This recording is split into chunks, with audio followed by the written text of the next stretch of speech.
Bien, hermanos y amigos, nosotros estamos en el mes en el cual se celebra el amor y la amistad. Y es por eso que, como ustedes saben, en febrero abundan los corazones rojos, los chocolates y otro tipo de regalos. Pero a lo largo de todo el año, esta es la triste realidad. Amigos que hablan mal de sus amigos, parejas que se divorcian, hijos que se rebelan contra sus padres, padres que abandonan a sus hijos, madres que matan a sus hijos en el vientre. Y al ver esta realidad, triste realidad a lo largo de todo el año, nosotros nos preguntamos, ¿dónde está el amor? ¿En dónde está el amor? Y todos entonces nosotros bajamos nuestra cabeza entristecidos y sin palabras. Pero el apóstol Juan, discípulo de nuestro Señor Jesucristo, responde: yo sé dónde está ese amor. Yo sé dónde está el amor. Y Primera de Juan, que es la carta donde nosotros nos vamos a concentrar, fue escrita por el apóstol que lleva el mismo nombre, Juan. Y Juan escribió esta carta para aquellos que habían creído en Jesucristo. Él escribió esta carta a cristianos con el propósito de que ellos tuvieran la seguridad de que tenían vida eterna. Él también escribió esta carta para que ellos no pecaran y también para que el gozo de ellos sea completo. Y en 1 de Juan, capítulo 4, versículos 10 y 11, que es allí donde nosotros nos vamos a concentrar, 1 de Juan, capítulo 4, versículo 10 y versículo 11, él, el apóstol Juan, nos enseña en dónde está el amor real y el amor más grande que necesitamos tanto yo como mis hermanos que están a mi alrededor. Vamos a leer 1 de Juan capítulo 4 versículos 10 y 11. En esto consiste el amor, no en que nosotros hayamos amado a Dios, sino en que Él nos amó a nosotros y envió a su Hijo en propiciación por nuestros pecados. Amados, si Dios nos ha amado así, debemos también nosotros amarnos unos a otros. Ese amor real, ese amor tan grande y ese amor que tanto nosotros necesitamos, según el apóstol Juan, se encuentra en la cruz de Jesucristo.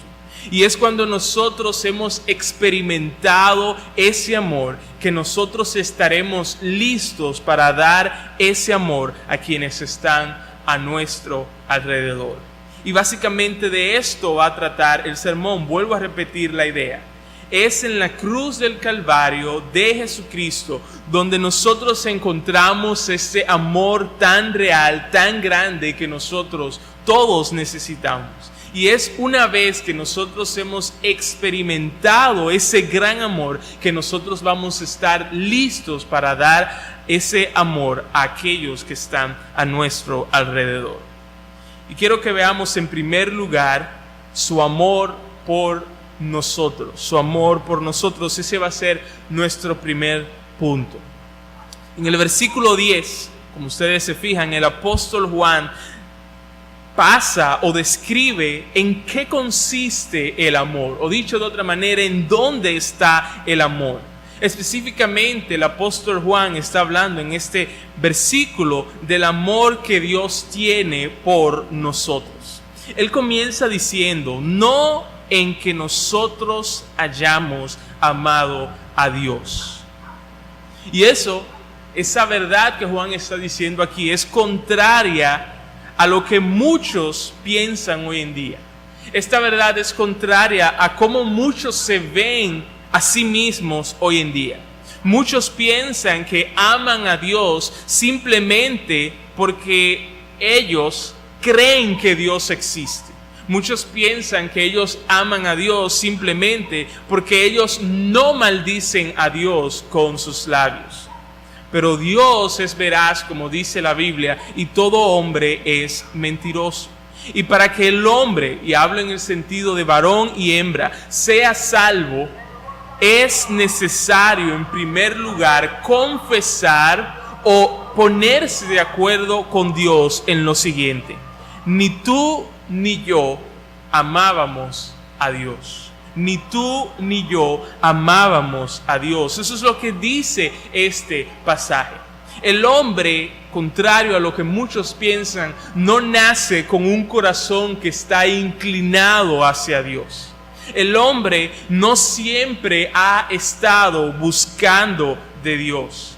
Más bien, como vemos más adelante en este pasaje, nosotros éramos pecadores.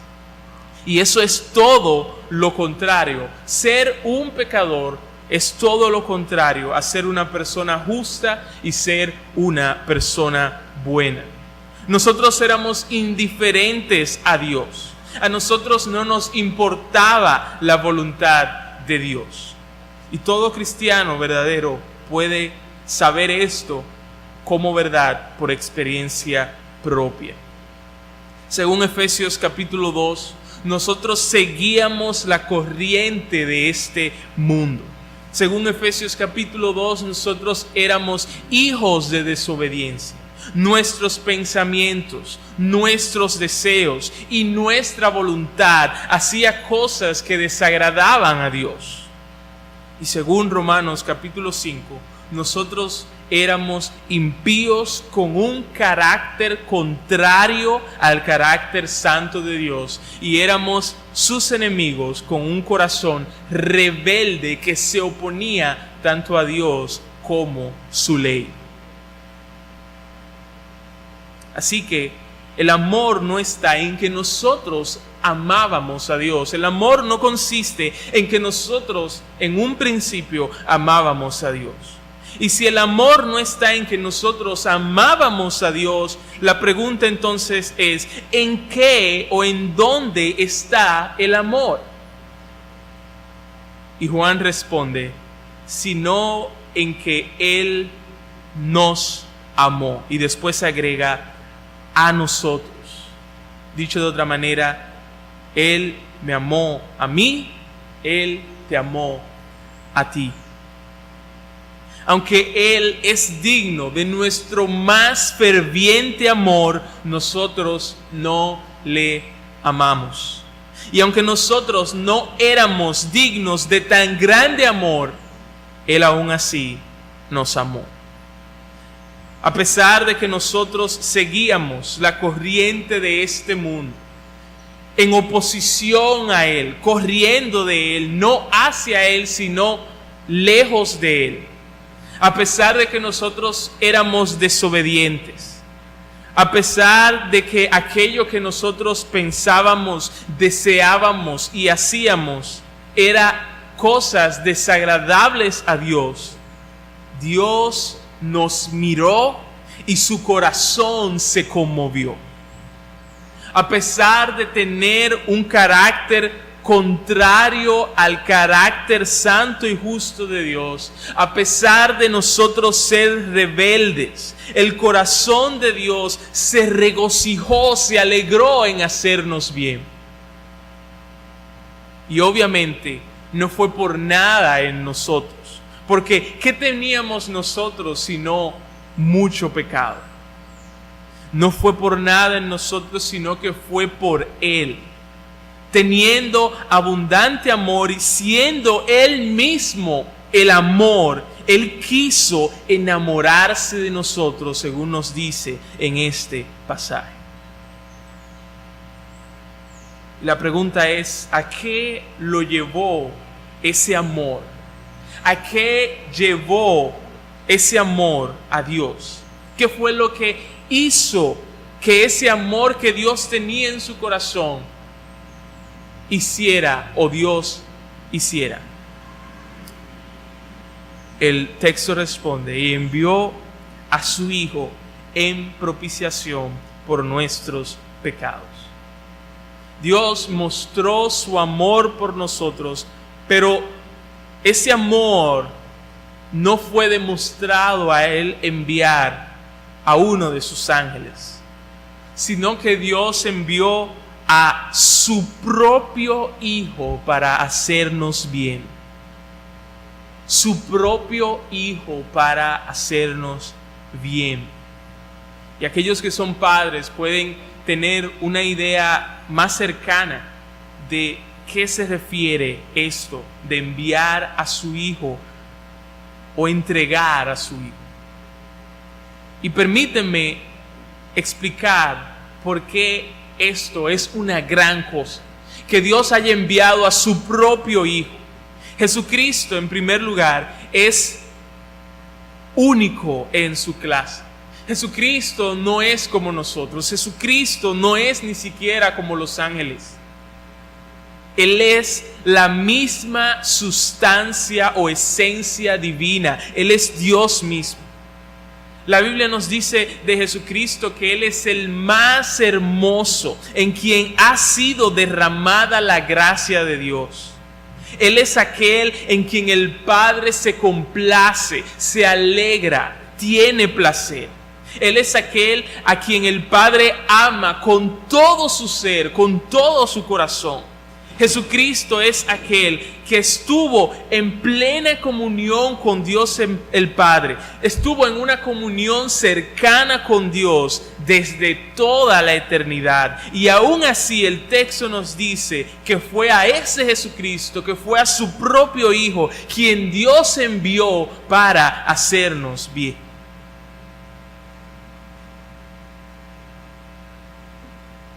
¿Qué clase de bien? ¿Qué clase de bien fue que Dios envió a su Hijo a hacernos? Y por el texto nosotros sabemos que se trata de algo que tiene que ver con nuestros pecados, porque el versículo lo menciona. Pero nos preguntamos, ¿qué es propiciación? ¿Qué es propiciación? Un autor comentando sobre esta palabra dice lo siguiente: en Hebreos 9:5 se traduce una variación de la palabra como propiciatorio. Cristo se convirtió en nuestro propiciatorio literal de manera semejante al que está en el lugar santísimo, donde el sumo sacerdote derramaba la sangre del sacrificio en el día de la expiación. Cristo hizo esto una vez y para siempre porque derramó su sangre en lugar y para beneficio de otros, y así satisfizo las demandas de la justicia santa de Dios y su ira contra el pecado. Termina la cita.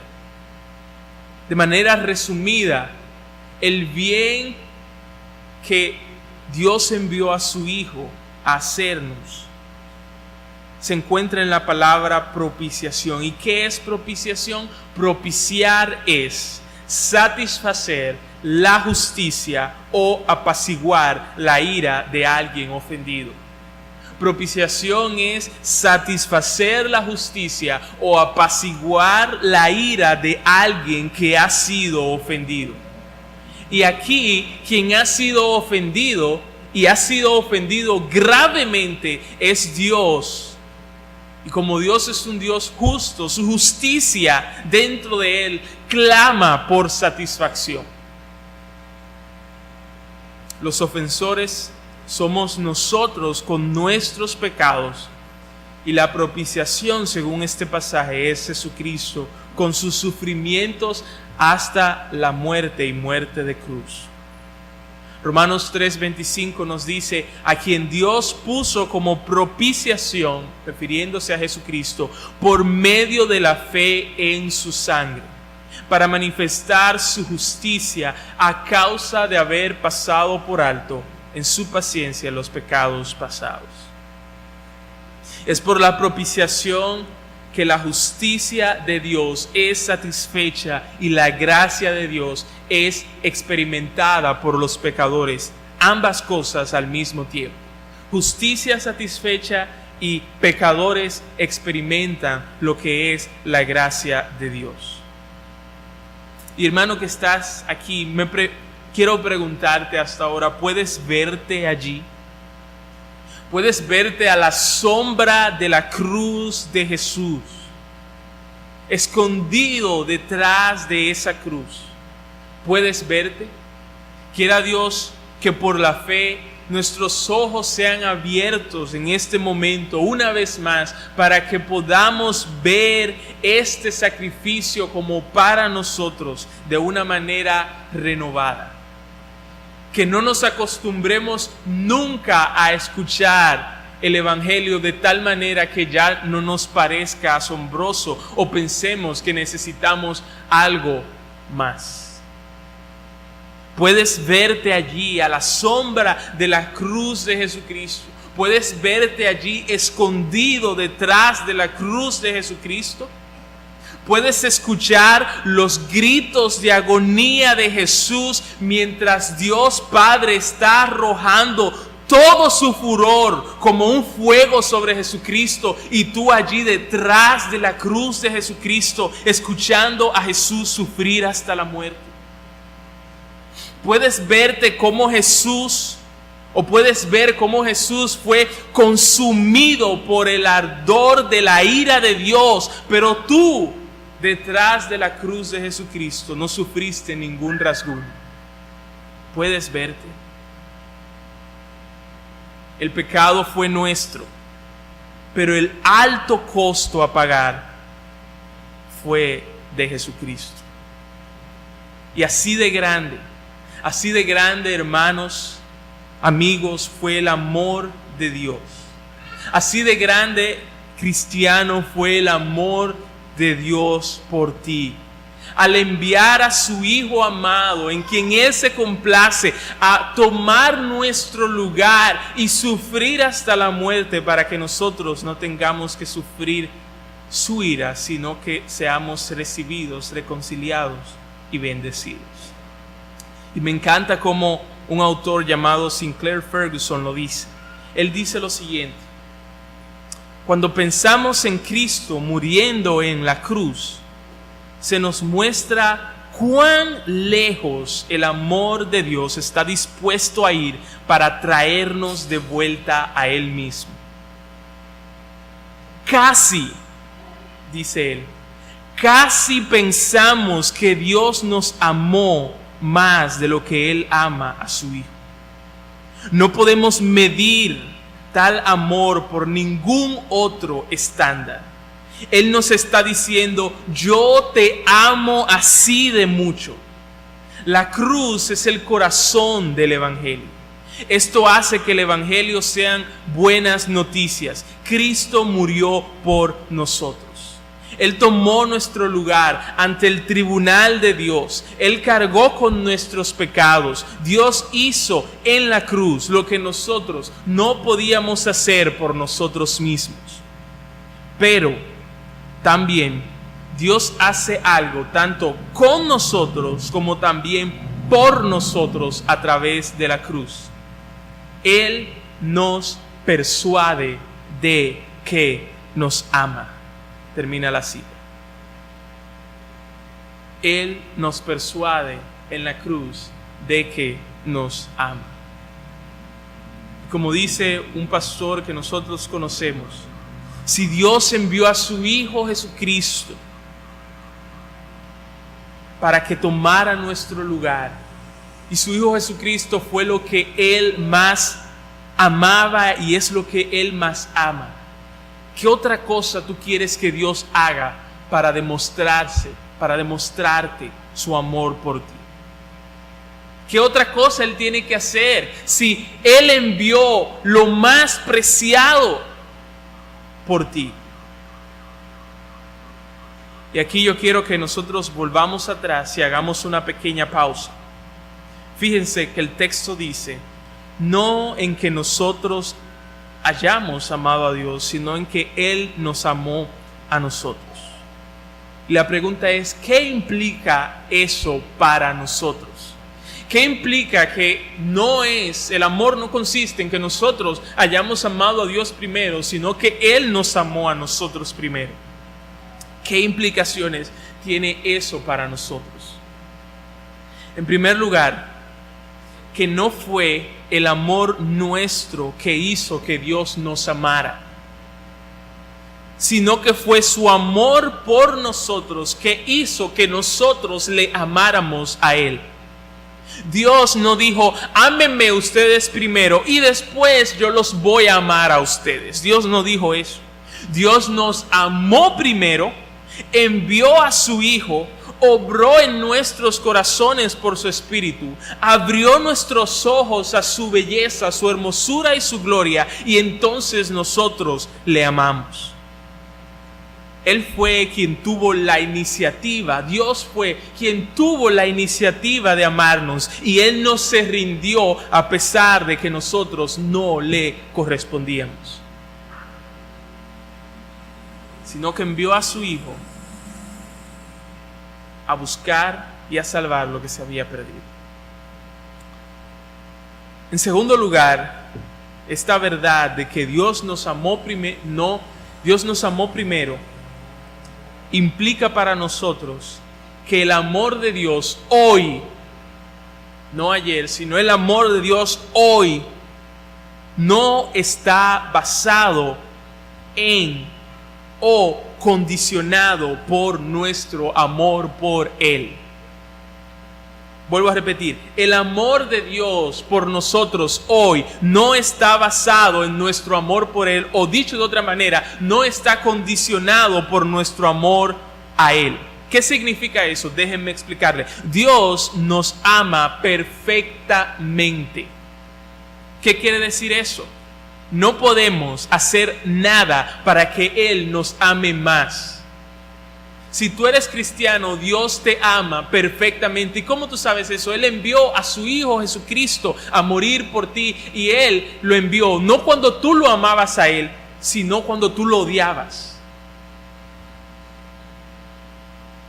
El amor de Dios por ti es perfecto, y tú no puedes hacer nada para que Dios te ame más, porque su amor es perfecto. Y aun cuando nosotros no le amamos como Él merece y nosotros pecamos, es cierto que Dios se entristece, es cierto que Dios nos disciplina cuando nosotros pecamos, pero su amor por nosotros no disminuye ni siquiera una gota en ese momento, ni siquiera una gota. Como dijo un autor llamado John Hill, el amor de ellos por Él es causado por el amor de Él por ellos. Por lo tanto, su amor y una permanencia en este amor no depende de ellos, ni su amor varía como el amor de ellos. Así que hay una buena razón para confiar en que éste continuará y nunca dejará de ser. Y todo esto muestra la soberanía y la liberalidad del amor de Dios, y cuán sorprendente y sin comparación es. Termina la cita.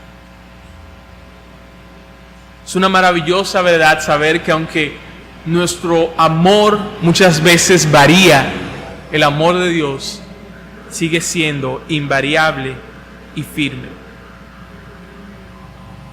Ahora, aunque el amor de Dios por nosotros no varía, nuestro amor hacia Él sí puede ser fortalecido. Nuestro amor por Dios sí puede ser fortalecido. Te pregunto ahora a ti que eres cristiano, ¿consideras a tu alma miserable debido a que no ama a Dios tanto como Él merece? Si tú eres cristiano, tú te encontrarás en esta lucha constantemente. Te sentirás triste porque tú sabes que Dios merece ser amado más de lo que tú los estás amando ahora. Y yo te pregunto, ¿quieres amar más a Dios? Si eres cristiano, también tu respuesta será sí, yo quiero amar más a Dios. Entonces, mientras tú oras, mientras tú oras para que por su Espíritu tu amor hacia Él abunde, te invito a que tú medites en el gran amor de Dios por ti.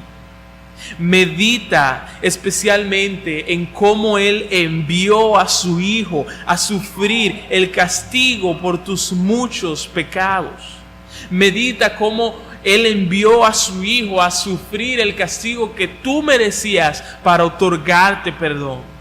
Medita en cuán alto fue el costo que Él tuvo que pagar para que tú hoy fueras reconciliado.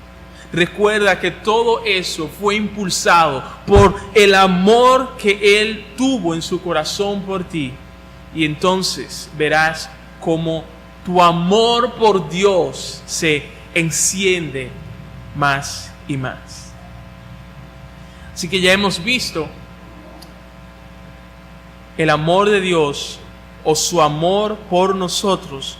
Ahora yo quiero que veamos más brevemente nuestro amor por otros. Nuestro amor por otros, que es el segundo punto. Ustedes se fijan en el versículo 11 de Primera de Juan, capítulo 4, es una conclusión o aplicación práctica del versículo 10. El indicativo, dicho de otra manera, del versículo 10 lleva al imperativo del versículo 11. ¿Qué es todo eso? Veamos el versículo 11, dice: amados, si Dios nos ha amado así, debemos también nosotros amarnos unos a otros. En primer lugar, nótese a quién va dirigido este mensaje. Es cierto y es obvio que se describe o a quien se dirige este mensaje es a cristianos. Pero yo quiero que no pasen por alto que a los cristianos aquí en este versículo se les llama amados. ¿Amados por quién? En última instancia, como vimos en el versículo anterior, ellos son amados por Dios. Así que aquí se está dirigiendo el mensaje a cristianos, o dicho de otra manera, aquellos que han ya experimentado este grande amor de Dios. Y se nos dice que si Dios nos ha amado así, si Dios nos ha amado con un amor tan grande, si Dios nos ha amado tanto como para enviar a su Hijo unigénito, si Dios nos ha amado tanto como para someter a su Hijo al castigo que viles pecadores merecían para que ellos fueran reconciliados, si Dios ha hecho todo eso y así fue como pasó, entonces debemos amarnos unos a otros. Y en este contexto, unos a otros o los otros a quienes nosotros debemos amar son nuestros hermanos en Cristo. Todo aquel que ha sido objeto de tan grande amor también ha de ser dador de tan grande amor. Todo aquel que ha experimentado tan grande amor ha también de hacer que otros experimenten su amor. Y este amor del cual se habla aquí en el versículo 11 es un amor que viene en primer lugar del nuevo nacimiento. Porque tal como Dios el Padre nos ha amado a nosotros o ha manifestado y mostrado su amor, así también aquellos o todos aquellos que son nacidos de Dios también van a amar. Así como el Padre ha amado a aquellos que han nacido de nuevo, también van a amar. Este amor del cual se nos habla en el versículo 11 es un amor que nos constriñe. ¿Y qué significa esto? Ese es un amor que nos envuelve y nos aprieta de tal manera que tenemos que amar a nuestros hermanos. Y al mismo tiempo este amor nos desarma de todo argumento que nosotros podamos tener para no amar a nuestros hermanos. Si Dios, siendo tan grande, amó a alguien tan bajo como yo, ¿quién soy yo para no amar a un hermano que es como yo?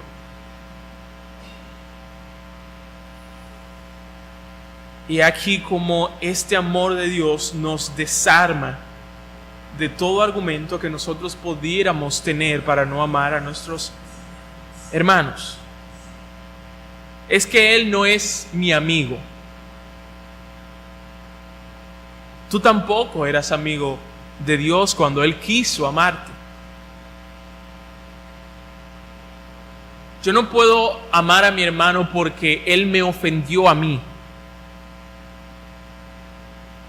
Y yo te recuerdo que fuiste tú quien ofendiste a Dios y Él fue quien te amó. Es que tú no sabes cuántas veces Él me ha hecho lo mismo. Y te pregunto, ¿cuántas veces tú has ofendido a Dios y Él sigue amándote? Es que tú no sabes lo que Él me hizo. En serio, pregunto. Cuando yo me enojo o me niego a perdonar a otros, yo estoy suponiendo que los pecados de los demás son más graves que mis pecados contra Dios. Ningún pecado que se cometa en mi contra puede ser tan grave como los incontables pecados que yo cometí en contra de Dios. En el momento en que nos percatamos cuánto Dios nos ha perdonado, no nos resulta difícil perdonar a los demás. Hermano, tú no tienes excusa para no.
Tú y yo debemos meditar en ese amor único que Dios tiene por ti y por mí y que se mostró en la cruz de Jesucristo.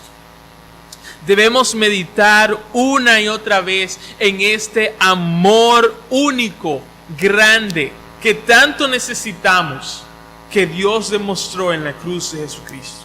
Esa es la clave tanto para fortalecer nuestro amor por Dios como también para fortalecer nuestro amor por nuestros hermanos. Meditar en la cruz de Jesucristo.